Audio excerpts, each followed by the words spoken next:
እንግሊዝኛ ቋንቋ የአፍ መፍቻቸው ያልሆኑ ሰዎች ከ50% በላይ የተማሩት ከፊልሞች ነው፣ እኔም ጭምር ነው። በዛሬ ቪዲዮ ከፊልሞች እንዴት መማር እንደምትችሉ የምነግራችሁ ይሆናል። ዝግጁ ናችሁ? Let's get started.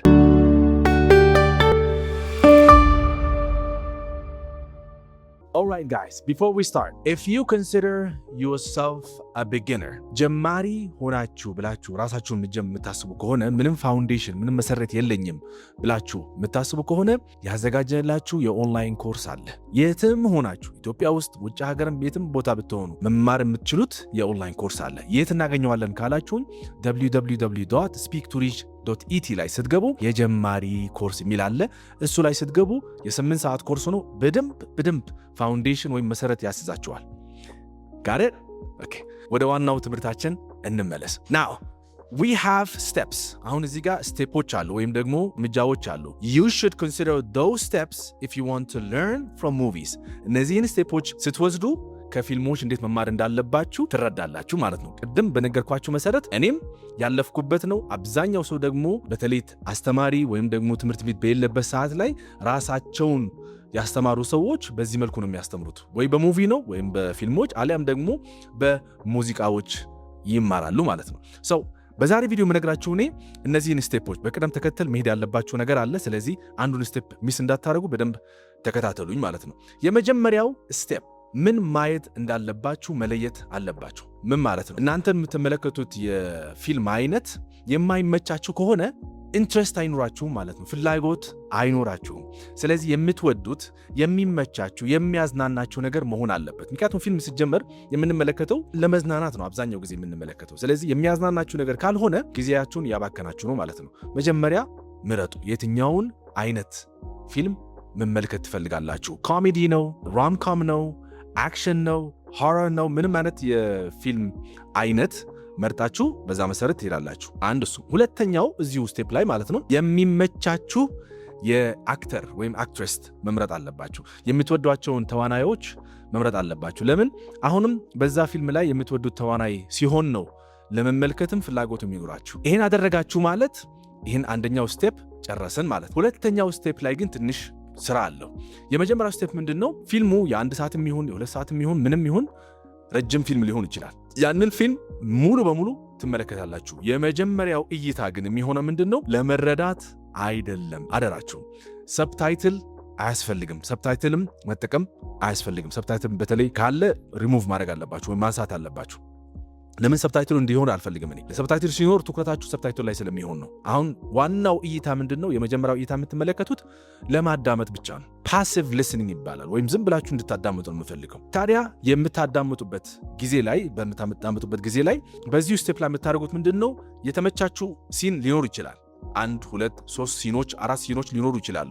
እነዛን ሲኖች በየትኛው ደቂቃ ላይ እንደነበሩ መጻፍ ነው የሚጠበቅባችሁ። ለምን? በኋላ ስለሚያስፈልገን ማለት ነው። ለሚቀጥሉ ስቴፖች አሉ። የትኛው ሲንጋ ነው የተመቻችሁ፣ ማን ከማን ጋር ሲያወራ ነበር የሚለው ነገር እሱን ሲኑን በጽሁፍ መልኩ መጻፍ አለባችሁ። ያው እንዳልኳችሁ ግን ፓሲቭ ሊስኒንግ ላይ ነው ያላችሁት። ዝም ብላችሁ መጀመሪያው እይታ በዚህ መልኩ ነው የምትመለከቱት ማለት ነው። ከዛን እንዳልኳችሁ ነው እነዚህን አሁን በዚህ ሲን ላይ ለመረዳት አይደለም።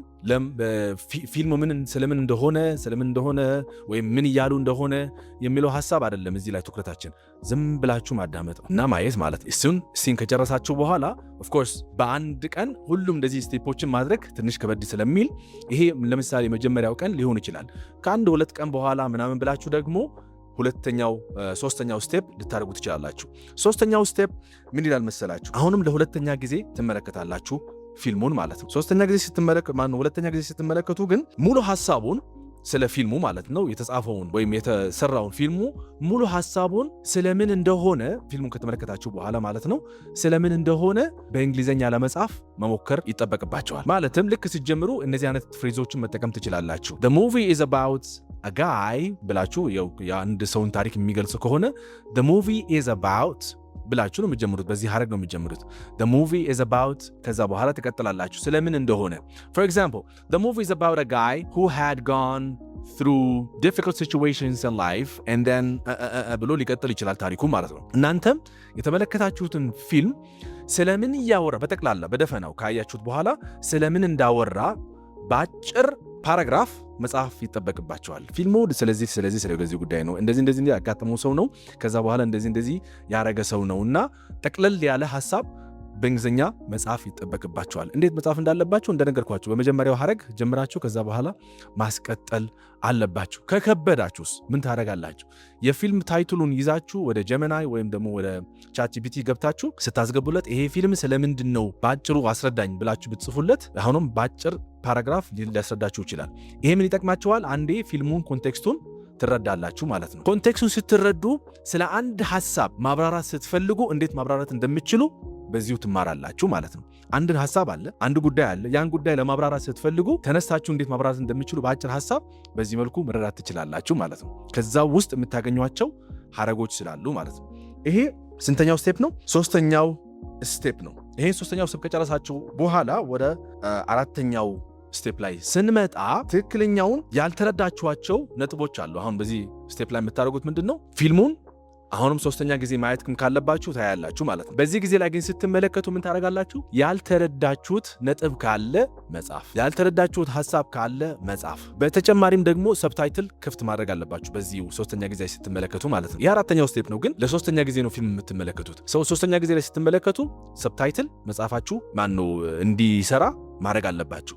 ከዛን እናንተ እያዳመጣችሁ ባላችሁበት ሰዓት ላይ ያልተረዳችሁትን ነገር መጻፍ።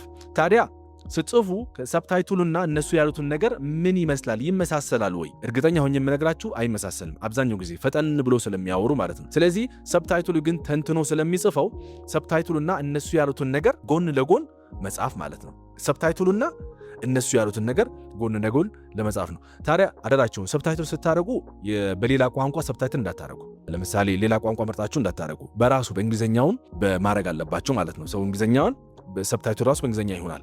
ስለዚህ እነሱ የሚያወሩት ነገር ፈጠን ቢልም በጽሁፉ ግን ተንትኖ ስለሚቀመጥ ያኔ ያሉትንና በትክክል በጽሁፍ የተቀመጠውን ነገር ታነጻጽሩና ኦኬ ይሄ ነገር ትክክል አይደለም ነው ብላችሁ ማየት ትችላላችሁ ማለት ነው። ይሄ ለምን ይረዳችኋል መሰላችሁ? አንደኛ ፈጠን ያለ እንግሊዝኛ ሲወራ መቼም እንግሊዝኛው ይታወቃል ምን እንደሆነ፣ ግን ፈጠን ያለ እንግሊዝኛ ሲወራ ለኛ ለጆሮአችን ቀላል አይደለም የሚሆነው፣ ግን በጽሁፍ ሲቀመጥ ቀላል ሆኖ ይታየናል። ለምን? የሚነበብ ነገር ነው። አንድ አንብበ ነው ልንቀጥልበት እንችላለን። ታዲያ ዋናው ነጥብ እዚህ ጋር ደግሞ ማጻፍ ያለባችሁ ምንድነው? ቃላቶች ለይታችሁ መጻፍ አለባችሁ መጀመሪያ። ከዛን ፍሬዝስ ወይም ደግሞ ኤክስፕሬሽንስ ለይታችሁ መጻፍ አለባችሁ። ከእያንዳንዱ ሲን ላይ የምትፈልጉትን ሲን ላይ አውጥታችሁ መጻፍ ይጠበቅባችኋል ማለት ነው። ይሄ ካጸመጣችሁ በኋላ አሁን የደረሰው ምንድነው? ወደ አምስተኛው ስቴፕ ጋር ደርሰናል። አምስተኛው ስቴፕ ጋር ስትደርሱ ማድረግ ያለባችሁ ታስታውሱ እንደሆነ መጀመሪያ ስቴፕ ላይ ምን ብያችሁ ነበር? የምትወዷቸውን ሲኖች ጻፏችሁ ብያችሁ ነበር። መጻፍ አለባችሁ። ስንተኛው ደቂቃ ላይ ነው የወደዳችሁት ሲን የትኛው ነው? ያንን ሲን አውጥታችሁ ከዛን ያንኑ ሲን መተወን በመተግበር ትወጣላችሁ ማለት። ስትተገብሩት እንዴት ነው? ሲኑን መጀመሪያ አይታችሁ የአንድ ደቂቃ ሲን ሊሆን ይችላል፣ የሁለት ደቂቃ ሲን ሊሆን ይችላል። ያንን ሲን መተወን ይጠበቅባችኋል።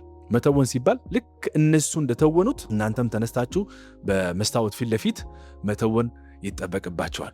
ያንን ሲን ስትተውኑ እዛው እየተዋሃዳችሁት ነው የምትሄዱት ማለት ነው። ከዛን ምን ሆነ ማለት ነው? እዛ ውስጥ የተባለውን ነገር የተገለጸውን ሐሳብ በአጠቃላይ እናንተንም እየገባችሁም እያላችሁትም ነው። ስለዚህ ምላሳችሁም የተለማመደው ነው። በትክክል በተግባር የተገበራችሁት ሲሆን የመረሳት እድሉ በጣም ጠባብ ይሆናል ማለት ነው። ይሄ እኔ አሁን በበኩሌ የምወደው አንድ ሲን አለ። በተለይ የዴንዘል ዋሽንግተን በፊልሙ ፌንስስ የሚባል ፊልም አለ። ፌንስስ ላይ የተደረገው ሲን አለ። እሱና ልጁን የሚያወራበት ሲን አለ።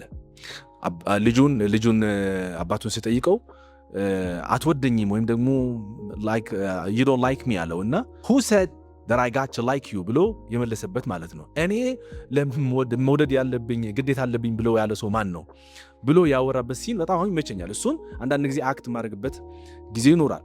ሰው ያንን ነገር ሳረገው እዋሃደዋለሁ አክት ሳረገው ማለት ነው። እናንተንም በዚሁ መልኩ አክት ማድረግ ትችላላችሁ። ስለዚህ አንዱ በዚሁ አጋጣሚ ልንገራችሁና ማየት ያለባችሁ ፊልሞች አንደኛው እኔ የሚመቸኝና በተለይ የብላክ አሜሪካን እንግሊሽ ማወቅ ከፈለጋችሁ ፌንስስ የሚለውን ፊልም በደንብ ይጠቅማችኋል። የብላክ አሜሪካን እንግሊሽ ማወቅ ከፈለጋችሁ በተለይ ስላንግስ በደንብ ታያላችሁ። ሌላው ከሂውመር ጋር በተገናኘ ፍሬንድስ የሚለው ማንም ሰው ይወደዋል እርግጠኛ ነኝ። ፍሬንድስን ብትመለከቱ ብዙ ሂውመሮች ወይም ደግሞ ብሩ ኤክስፕሬሽኖች ይጠቀማሉ እዛ ውስጥ እና በጣም ብዙ ኤክስፕሬሽኖች መማር ትችላላችሁ። ፍሬዝስ መማር ትችላላችሁ። የኢዲየምስ ትማራላችሁ። ስለዚህ ከፍሬንድስ መጀመሪያው ፍሬንድስ ብያችኋለሁ፣ ሁለተኛው ፍሬንድስ፣ ሶስተኛው ደግሞ ሶሻል ኔትወርክ ይባላል ፊልሙ። ሶሻል ኔትወርክ የፌስቡክ መስራች ታሪክን ተመስርቶ የተሰራ ፊልም ነው። እሱን ደግሞ እዛ ውስጥ በጣም ብዙ ገራሚ የእንግሊዝኛ ቃላቶችንም ሲኖችንም አሉ። እነሱንም መመልከት ትችላላችሁ። አራተኛው the king speech የሚል አለ። the king speech ይሄ ደግሞ I think it's a true story የእውነተኛ ታሪክ ላይ የተመሰረተ ፊልም ነውና I think የታላቋ ብሪቴን ላይ አንድ ንጉስ ማውራት የስፒች ችግር አለበት ወይም ደግሞ የማውራት ችግር የነበረበት ግን ከዛም በመሃል አንድ ሰው ገብቶ እንዴት ማውራት እንዳለበት ኮች ሲያደርገው የሚያሳይ ፊልም ነው። እዛ ብዙ እንግሊዝኛ መማር ትችላላችሁ። የመጨረሻው the intern ይባላል። the intern የሚባል ፊልም አለ። እሱንም ስትመለከቱ ብዙ የምትማሩት የእንግሊዝኛ በተለይ በቢዝነስ ዓለም ውስጥ የምትጠቀሟቸው አንድ ኦፊስ ላይ የምትጠቀሟቸው የእንግሊዝኛ አይነቶች እዛ ውስጥ መማር ትችላላችሁ። በዛሬ ቪዲዮ እንደነገርኳችሁ እንዴት ከአንድ ፊልም ወይም ከሙቪ መማር እንግሊዝኛ እንዴት መማር እንደሚችሉ የሚያብራራ ቪዲዮ ነው የሰራሁላችሁ። እንደጠቀማችሁ ተስፋ አደርጋለሁ። ላይካችሁ እንዳይለየን፣ ሰብስክራይብ ማድረጋችሁ እንዳይለየን። በሚቀጥለው ቪዲዮ እንገናኛለን። እስከዛው በቸር እንቆይ። ሰላማችሁ ይብዛልኝ።